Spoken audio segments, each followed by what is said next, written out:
현재 연준이 보고 있는 경기에 대한 판단은 이례적으로 둔화라는 표현을 썼습니다.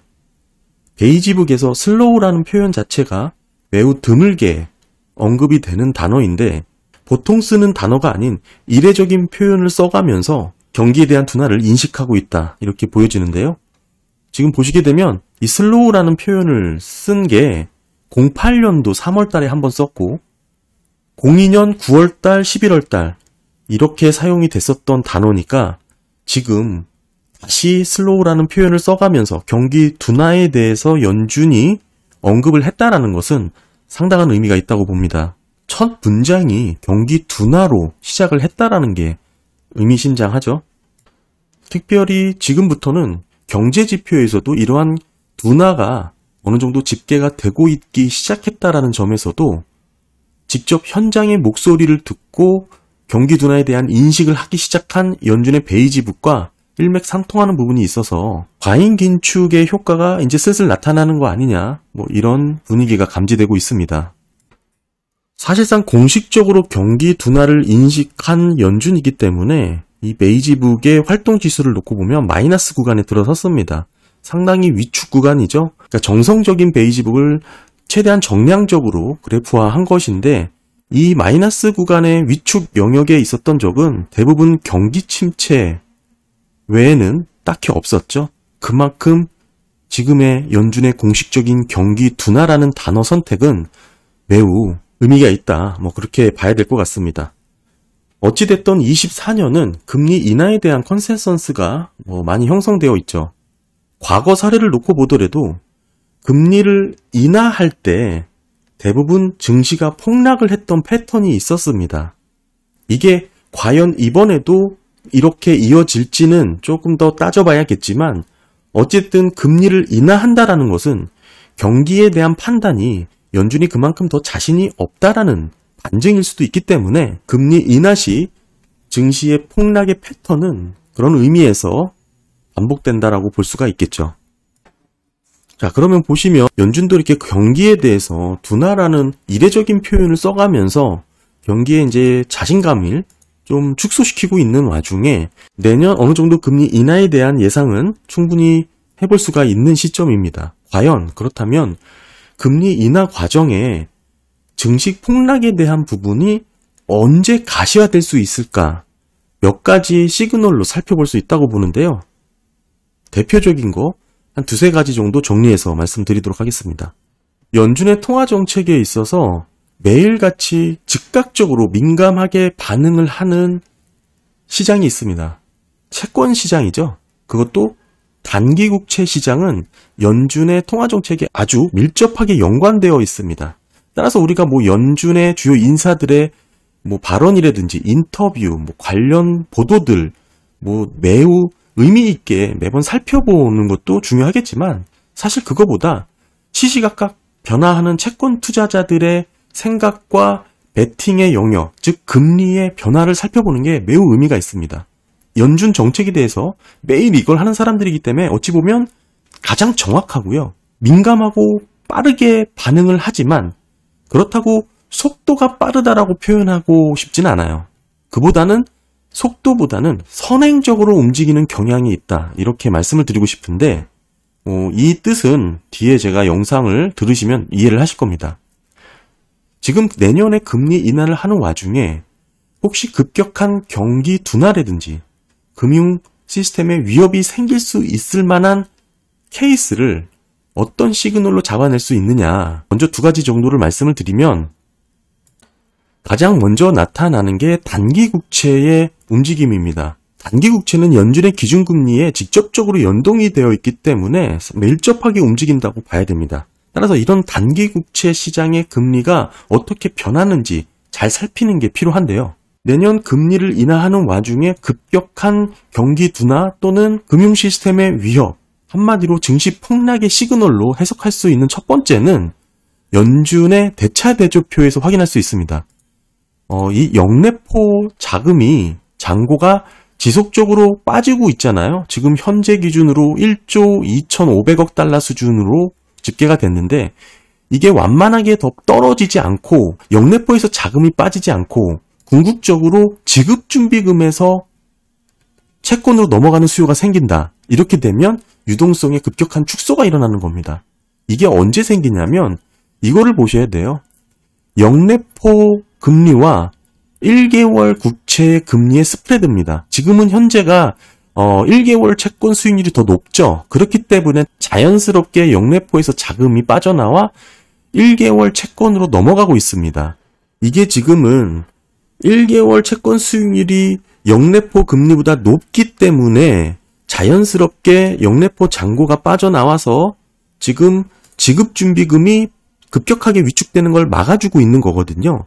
근데 역전되는 상황이 발생하게 되면 결국 1개월 금리가 더 영래포 금리보다 빨리 떨어지는 상황이 오게 되면 영래포에서의 자금이 1개월 채권으로 넘어가지 못하겠죠. 그러면 이 지급준비금에서 빠지게 됩니다. 지급준비금이 빠지게 되면 시장의 유동성이 줄어들게 되는 것이죠. 그러면 시장의 증시에 충격이 줄 수 있는 겁니다. 참고로 말씀을 드리면 이 영래포 금리는 기준금리의 하단을 지지하게 됩니다. 그러니까 기준금리를 내리지 않는 한 이게 내려갈 일이 없겠죠. 따라서 기준금리보다 영래포 금리보다 1개월 국채 수익률이 먼저 떨어진다면 시장이 먼저 반응한다는 뜻이죠. 그렇다면 경기에 대한 급격한 충격을 엿볼 수가 있는 시그널이 됩니다. 따라서 지금은 평이하죠. 1개월 국채 수익률이 더 높죠. 물론 이거를 비교를 하실 때 영래포는 오버나잇 하루짜리죠. 대신에 1개월은 MMF 자금의 특성으로 보게 되면 꽤나 긴 듀레이션일 수가 있습니다. 따라서 어느 정도 상당한 금리 스프레드가 있어야 이렇게 자연스럽게 영래포 자금이 1개월 채권으로 넘어가겠죠. 그런 부분을 봐야 된다. 정확하게 일치하게 된다면 넘어갈 요인이 없게 된다라는 뜻을 말씀을 드리는 것이죠. 그러니까 따라서 첫 번째, 연준의 대차대조표에서 볼 수 있는 급격한 경기 침체를 먼저 선행해서 보여줄 수 있는 시그널 첫 번째는 이 영래포 금리보다 1개월 금리가 더 낮아질 때 조심해야 된다. 지금 데이터를 보면 이때가 위험한 신호가 떴던 거죠. 이때가 언제입니까? 보시게 되면 2023년 3월 SBB 파산 때죠. 이렇게 먼저 반응을 하게 됩니다. 이럴 때 조심을 해야 된다. 그런 뜻을 말씀드린 거고, 그때는 BTFP로 빠르게 채웠기 때문에 다시 안정적으로 이런 흐름이 일어가고요.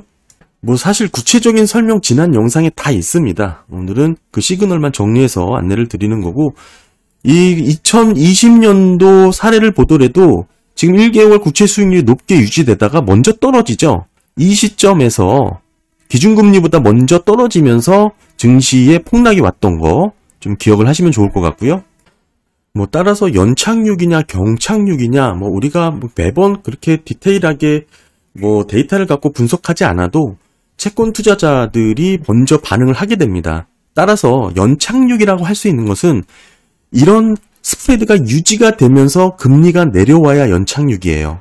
근데 다만 기준금리보다 시장금리가 먼저 떨어졌다. 이거는 어딘가 부러져서 먼저 이렇게 반응한 시장금리가 나타나는 거니까 이때는 조심히 해야 된다. 이런 뜻이죠. 연착륙이라면 기준금리는 천천히 내리고 그리고 이 지금 1개월 수익률도 이 위에서 천천히 같이 내려오는 흐름이 나오겠죠. 이거는 급격하게 경기 침체로 이어졌던 증시 폭락이 나타났던 그런 패턴이고, 기준금리보다 먼저 떨어지는 1개월 수익률 이런 시그널이 나오면 경기 침체, 증시 폭락 이런 부분의 징후로 볼 수가 있습니다. 그리고 또 하나 있습니다. 2년물 국채 금리와 기준 금리의 스프레드입니다. 이건 좀 크게 볼 수 있는 부분인데, 금리 인하 구간에서 어느 정도 특징적으로 나타난 의미 있는 부분입니다. 금리 인하 구간이죠. 그러니까 내년에 적용될 수 있는 그런 포인트가 될 것 같고, 즉 2년물 금리가 기준금리보다 높은지 낮은지 그 레벨을 살펴보는 게 의미가 있습니다. 지금 보시게 되면 이 끝부분이죠. 기준금리보다 2년물 국채 수익률이 더 낮은 수준에서 거래가 되고 있습니다. 사실 2년물 금리까지만 하더라도 기준금리에 그냥 합산해보면 2년물 금리가 되는 게 맞습니다. 근데 기준금리보다 낮다라는 것은 그 얘기는 한마디로 지금 현재 2년물 국채 금리가 연준의 기준금리 인하 기대감을 반영하고 있다. 이렇게 보시면 됩니다. 먼저 선반영해서 금리가 떨어졌다. 이렇게 볼 수가 있는 것이죠. 그러다가 이게 기준금리가 급하게 내려오게 되면 2년물 금리가 높아지는 구간이 생기게 됩니다. 지금 뭐 이런 구간이 되겠죠? 이런 구간이 됩니다. 뭐 제가 조금 확대를 한 부분이 있는데 보여드리면 이게 2020년대 이때입니다.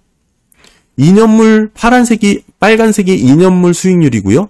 2년물 국채 수익률을 쭉 보시게 되면 더 낮은 구간에 위치해 오다가 금리보다 높은 구간에 위치한 구간이 있습니다. 이때가 어찌 보면 경기 침체에 대한 증시 폭락에 대한 시그널로 유동성이 급격하게 위축되는 시그널로 해석될 수 있다. 이렇게 말씀드리는 거죠.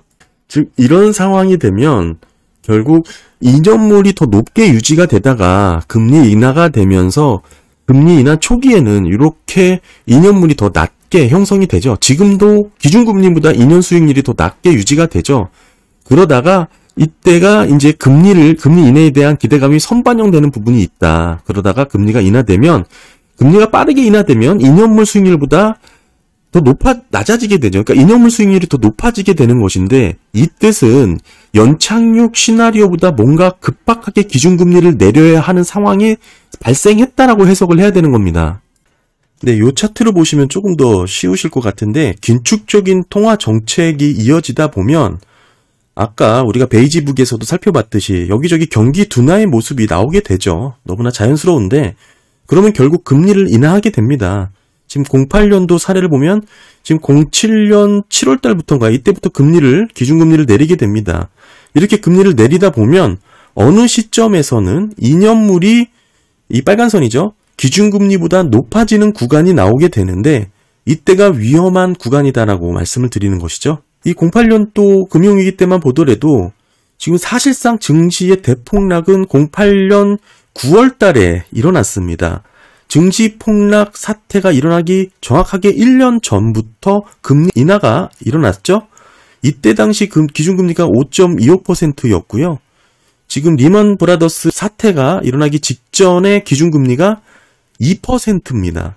그러니까 결국에는 5.25에서 2%까지 금리를 낮췄습니다. 그러다 보니까 지금 2년물 수익률이 기준금리보다 높아지게 되는 이 구간이 생기게 되죠. 이 크로스가 일어나는 이 시점이 좀 위험한 시그널로 해석을 해야 된다. 이거를 말씀을 드리는 거고 뭐 또 하나 또 여기서 우리가 의미 있게 찾을 수 있는 것은 이것만 보더라도 내년 금리 인하를 어느 정도 단행한다고 하더라도 어딘가 지금 시차를 갖고 약한 고리의 압박이 이어질 수 있다라는 것을 좀 보여주죠. 08년도에는 금리를 1년 전부터 내렸음에도 지금 08년 9월 달에 증시 대폭락이 일어났기 때문에 결국 금리가 내년에 내린다고 해서 경기 침체가 오지 않을까? 또는 지연될까? 뭐 이런 부분에 있어서는 좀 다른 부분까지 함께 살펴봐야 되지 않나 그렇게 보여지고요. 지금 보여드린 이 크게 두 가지 시그널이 경기 침체 직전에 나타나는 대표적인 시그널로 해석을 할 수가 있습니다. 그런데 만약에 내년에 금리 인하를 하는데도 아까 말씀드렸다시피 뭐 이런 시그널이 되겠죠. 1개월 수익률이 역레포 금리보다 낮아지는 이런 시그널, 뭐 디테일하게는 이런 시그널이 될 것 같고 조금 더 크게 확장해서 보게 되면 이 2년물과 기준금리의 이 스프레드 다시 지금은 기준금리보다 아래에서 위치가 되면서 기준금리가 쭉 같이 떨어지겠지만 이렇게 쭉 같이 떨어지겠죠. 그러지만 다시 어느 정도 기준금리가 높아지는 이 크로스가 일어나는 시점에서 또 우리는 또 급격한 충격의 시그널로 징후로 해석할 여지가 있다. 이 두 가지 말씀드렸죠. 근데 만약에 이런 시그널이 나오지가 않고 이 두 가지 시그널이 나오지 않고 이렇게 완만하게 계속적인 기준금리 인하만 일어나게 되면 한마디로 그게 연착륙이고 소프트 랜딩입니다. 그런 연착륙 시그널이 나오면서 선행지표들도 좀 체크해보는 게 필요한데 만약 그런 연착륙의 시그널이 나오면서 경기가 회복되는 시그널이 나온다. 이걸 좀 살펴보는 게 필요한데요. 지금 뭐 서비스 업황은 사실상 뭐 지금 급격한 충격이 있지 않는 한 더 이상 나빠지기는 어렵다고 보고 있습니다. 뭐 여기서 더 나쁜 하락 시그널이 나오긴 어렵다고 보는 것이죠. 대체적으로 지금 낮은 수준에서 횡보를 하고 있는 뭐 서비스 업황이다라고 보면 좋을 것 같고 이 소비라는 특성상 이 극단적인 경기 하강이 발생하지 않는다면 굳이 소비자들이 허리띠를 졸라매면서까지 몸부림을 치는 모습이 나타나지 않죠. 따라서 서비스 업황은 소강 상태로 지지부진한 모습이 이어질 가능성이 더 큽니다. 여기서 서비스 업황이 더 나빠지기를 기대하거나 뭐 소비 지출이 확 꺾이는 모습을 기대하는 건 좀 어렵다고 보고, 다만 경기가 회복되는 모습 가운데 우리가 눈여겨봐야 되는 부분은 역시나 재고 보충의 움직임이 먼저 일어나고 있는 제조업 PMI를 좀 살펴봐야 됩니다. 여러 가지 경기 선행 지표들이 있겠지만 그 중에서도 ISM 이 제조업 PMI가 좀 의미 있게 좀 살펴봐야 될 것 같은데, 어제 영상을 따로 올렸지만 보시게 되면 아직까지는 재고 보충의 움직임에 그치는 그런 PMI라고 해석을 할 수가 있습니다. 뭐 여러 가지 기타 항목들이 여전히 부진하기 때문이죠. 다만 이제 신규 주문 재고 스프레드가 다시 고개를 들면서 반등을 했다라는 게 조금 주목할 만하고요. 뭐 어제 영상에서도 말씀드렸지만 만약 이러한 흐름이 지속적으로 이어지는 가운데 아까 경기 침체, 경기 둔화, 급격한 경기 둔화 또는 경기 침체에 대한 징후의 모습 두 가지 말씀드렸잖아요. 이런 모습이 나오지 않는다면, 그런 모습이 나오지 않고 이 지속적으로 재고 스프레드, 신규 주문 재고 스프레드가 확대되는 모습이 나온다. 만약 그런 흐름이 나온다면 제조업 업황이 다시 턴어라운드에서 본격적으로 살아난다라고 해석할 여지가 있습니다. 뭐 현재는 보시게 되면 고객 재고가 어느 정도 쌓이면서 50을 상회하는 수준에 그치고 있는 정도죠. 대체적으로는 재고가 바닥을 치고 고객 재고가 먼저 늘고 이후에는 인하우스 재고가 이게 늘어나게 되는 그런 현상으로 이어질 텐데요. 뭐 일반적으로는 그런 선행성이 나타나긴 합니다. 따라서 이런 흐름이 계속적으로 이어질지 아니면 고객 재고의 단순 보충 수준에서 그칠지 뭐 이런 부분과 함께 아까 말씀드린 요 크로스 시점, 그리고 이거죠. 영래포 금리와 1개월 수익률이 역전되는 이런 시그널이 나오는지 한번 살펴봐야 됩니다. 다시 한번 정리해서 말씀을 드린다면 내년 기준금리를 내리더라도 지금 스프레드가 계속 이런 간극을 유지하면서 완만하게 떨어지는 이런 시그널이 나오지 않고 완만하게 떨어지고, 특별히 또 2년물도 마찬가지로 이렇게 지금 역전되는 상황이 나오지 않는다면 경기 침체가 일어나지 않고 완벽한 연착륙 소프트 랜딩이라고 볼 수가 있는 것이죠. 말씀드렸다시피 이런 재고의 보충 움직임이 더 확대되는지 요 세 가지 정도를 좀 살펴보면 좋을 것 같습니다. 아직은 여전히 수주잔고라든지 배송 시간 등에 있어서 상당히 위축 구간을 보여주고 있긴 해서 본격적으로 수요가 살아났다라고 보기는 어렵지만, 최근 3분기 반도체 기업들의 컨퍼런스 콜에서 CEO들이 했던 언급들이 한마디로 고객사들이 재고 감소가 어느 정도 확인을 한 그런 단계다라고 언급을 했습니다. 결국 재고가, 바닥난 재고가 점차 채워지고 있는 단계다라고 얘기를 한 것이죠. 다만 이 부분이 심리까지 급격하게 살아나진 않았기 때문에 만약 이런 수요가 다시 회복되는 모습이 나타난다. 그렇다면 기업들은 빠르게 주문을 늘리겠죠. 그러면서 수주잔고가 급격하게 쌓이고 배송 시간이 좀 늘어나는 등 이런 급등이 일어날 수 있다는 점도 유의를 해야 된다. 이렇게 말씀을 좀 드립니다. 네, 정리해서 말씀드리면 연준이 공식적으로 경기 둔화를 언급을 했습니다. 매우 드문 표현을 써가면서 지금의 경기 상황을 인식하고 있다라는 게 엿보였는데요. 전반적인 이런 흐름 가운데 내년에 금리 인하는 어느 정도 컨센서스가 형성이 되어 있습니다. 다만 금리 인하 구간에 본격적으로 경기 침체 경착륙으로 빠져 들어가냐, 이런 징후로 살펴볼 수 있는 걸 총 오늘 세 가지 말씀을 드렸는데, 첫 번째는 이런 시그널이죠. 이 영래포 금리보다 지금 1개월 수익률이 더 떨어지는 이런 모습이 나타나는지, 그리고 2년물 수익률하고 기준금리의 이런 크로스가 이렇게 다시 일어나는지, 이 중요한 시그널로 확인해야 됩니다. 그리고 ISM 제조업 PMI를 살펴보면서 이 재고 보충의 움직임이 본격적으로 살아나는지, 이 세 가지를 비교를 해보면 내년에 금리 인하 과중에 경기 침체가 일어날 것인지 아닌지를 어느 정도 가늠해 볼 수 있지 않나, 그렇게 생각합니다. 네, 감사합니다.